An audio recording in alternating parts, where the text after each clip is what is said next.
Paranormal investigator का विरोधाभास, गौरव Tiwari case. एक सवाल जो आज भी कई लोगों के जहन में गूंजता है। गौरव तिवारी, एक ऐसा नाम जिसने भारत में पैरानॉर्मल इन्वेस्टिगेशन की दुनिया ही बदल दी। पर क्या उनकी वैज्ञानिक सोच, उनका लॉजिक ही उनके दुखद अंत की वजह बना? आइए इसी गुत्थी को सुलझाने की कोशिश करते हैं। तो सबसे पहले ये समझना बहुत जरूरी है कि गौरव तिवारी कोई आम शौकिया घोस्ट हंटर नहीं थे। वो इस फील्ड के एक पायनियर थे, एक पथ प्रदर्शक। सोचिए, एक ट्रेन कमर्शियल पायलट वो अपनी नौकरी छोड़कर पैरानॉर्मल इन्वेस्टिगेटर बन जाता है। क्यों? क्योंकि वो इसे लॉजिक और साइंस की नज़र से देखना चाहते थे। उन्होंने ही भारत में भूत प्रेत की कहानियों को सुनी सुनाई बातों से निकालकर टेक्नोलॉजी के दायरे में लाया। K2 meter, EMF meter, thermal sensor, इन जैसे गैजेट्स का इस्तेमाल करके उन्होंने इसे एक साइंटिफिक स्टडी बनाने की कोशिश की। ये था उनका मोटो, उनका विश्वास। वो मानते थे कि हम उसी चीज से डरते हैं जिसे हम जानते नहीं। पर देखिए, कहानी का सबसे बड़ा मोड़ यही है। शायद यही ज्ञान एक बहुत बड़े खतरे को पहचानने के लिए काफी नहीं था। तो फिर सवाल उठता है कि आखिर गलती हुई तो हुई कहाँ? अगर हम स्रोत का विश्लेषण करें तो गौरव के साइंटिफिक तरीके में 3 बड़ी चूकें थीं, ऐसी चूकें जिन्होंने उन्हें अनजाने में ही एक बहुत खतरनाक रास्ते पर डाल दिया था। पहली और शायद सबसे बड़ी गलती, टेक्नोलॉजी पर जरूरत से ज्यादा भरोसा। उन्हें अपने गैजेट्स पर पूरा यकीन था, लेकिन सवाल यह है कि क्या वो गैजेट्स सब कुछ बता सकते थे? और असल प्रॉब्लम यही थी। देखिए, उनके K2 मीटर और EMF रीडर ये तो बता देते थे कि हाँ, यहाँ कोई एनर्जी है, पर वो ये नहीं बता पाते थे कि वो कौन है। क्या वो अच्छी एनर्जी है या बुरी? किसी इंसान की आत्मा है या कुछ और? क्या वो सच बोल रही है या सिर्फ धोखा दे रही है? उन्होंने एनर्जी की मौजूदगी को ही उसकी पूरी समझ मान लिया, और ये उनकी पहली बड़ी भूल थी। ये तुलना सब कुछ साफ कर देती है। एक तरफ था उनका तरीका जो पूरी तरह टेक्नोलॉजी, लॉजिक और सबूतों पर टिका था, और दूसरी तरफ थीं वो चीजें जिन्हें उन्होंने अंधविश्वास मानकर पूरी तरह से नजरअंदाज कर दिया था, जैसे आध्यात्मिक सुरक्षा, शुद्धिकरण के तरीके या किसी भी तरह का आध्यात्मिक बचाव।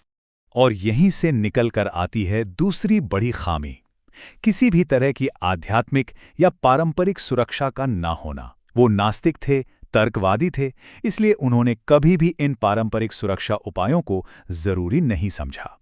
तो होता क्या था? सोचिए, वो एक जगह जाते, अपनी टेक्नोलॉजी से एक तरह का दरवाजा खोलते, लेकिन उसे बंद करने का कोई आध्यात्मिक तरीका उनके पास नहीं था। वो बिना किसी शुद्धिकरण के वापस आ जाते थे, और ये उन एनर्जीज के लिए एक खुला न्योता था कि वो उनके साथ जुड़ जाएं या उनका पीछा करें।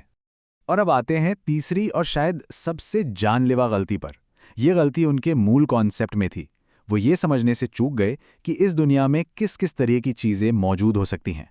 देखिए, भारत की जो पुरानी मान्यताएं हैं वो कहती हैं कि आत्माएं सिर्फ प्रेत यानी मरे हुए इंसानों की ही नहीं होती, जो शायद बस भटक रही हैं। कुछ ऐसी गैर इंसानी चीजें भी होती हैं जिनका स्वभाव ही शिकारी होता है।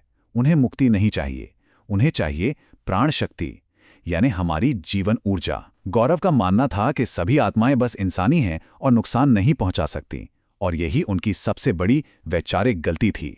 अब इन सब गलतियों का असर वो सीधा उनकी जिंदगी पर दिखने लगा था। उनका काम करने का तरीका ही अनजाने में उन्हें कमजोर और असुरक्षित बना रहा था। गौरव अक्सर आत्माओं को ये कहकर चैलेंज देते थे। उनके लिए ये एक साइंटिफिक टेस्ट था, सबूत इकट्ठा करने का एक तरीका।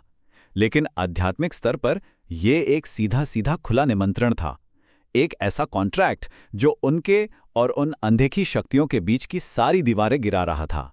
नतीजा ये हुआ कि बिना किसी सुरक्षा कवच के बार बार संपर्क करने और खुले आम न्योता देने से उनकी अपनी जो नेचुरल प्रोटेक्शन होती है, जिसे हम ऑरा कहते हैं, वो धीरे धीरे कमजोर पड़ती गई। वो एक खुले बर्तन की तरह हो गए जिसमें कोई भी एनर्जी आसानी से आ सकती थी। और फिर 2016 में उन्होंने एक ऐसा फैसला किया जिसने सारे खतरे को कई गुना बढ़ा दिया। उन्होंने अकेले इन्वेस्टिगेट करना शुरू कर दिया। देखिए, जब एक टीम होती है तो सबकी एनर्जी मिलकर एक शील्ड की तरह काम करती है, पर जब कोई अकेला होता है तो वो नेगेटिव एनर्जी का सीधा और आसान निशाना बन जाता है। उसके दिमाग को मैनिपुलेट करना आसान हो जाता है।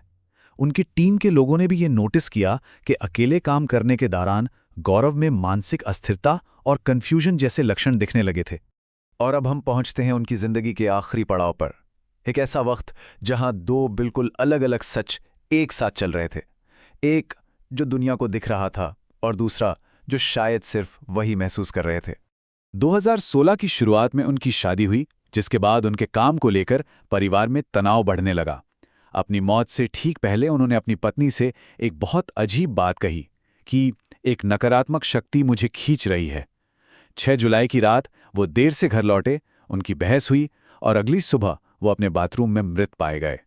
तो हमारे सामने दो थ्योरीज हैं। एक तरफ है पुलिस की आधिकारिक रिपोर्ट जो कहती है कि पारिवारिक तनाव और डिप्रेशन की वजह से ये एक आत्महत्या थी, और दूसरी तरफ है पैरानॉर्मल थ्योरी जो खुद गौरव के अपने शब्दों पर आधारित है और जो एक अनदेखे आध्यात्मिक हमले की तरफ इशारा करती है। तो गौरव तिवारी की ये कहानी सिर्फ एक रहस्यमयी मौत की दास्तान नहीं है।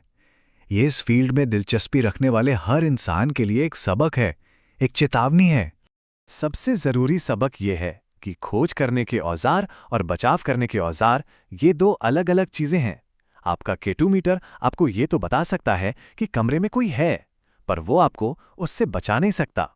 और आखिर में शायद सबसे बड़ा सबक यही है, असली खतरा वो अनदेखी शक्ति नहीं है। असली खतरा इस गलत विश्वास में है कि आप उससे पूरी तरह सुरक्षित हैं, कि वो आपको नुकसान नहीं पहुंचा सकती। यही वो सोच थी जिसने शायद भारत के सबसे होनहार पैरानॉर्मल इन्वेस्टिगेटर की जान ले ली। सवाल ये है कि क्या ये विज्ञान और विश्वास के बीच संतुलन न बना पाने की एक दुखद कहानी है?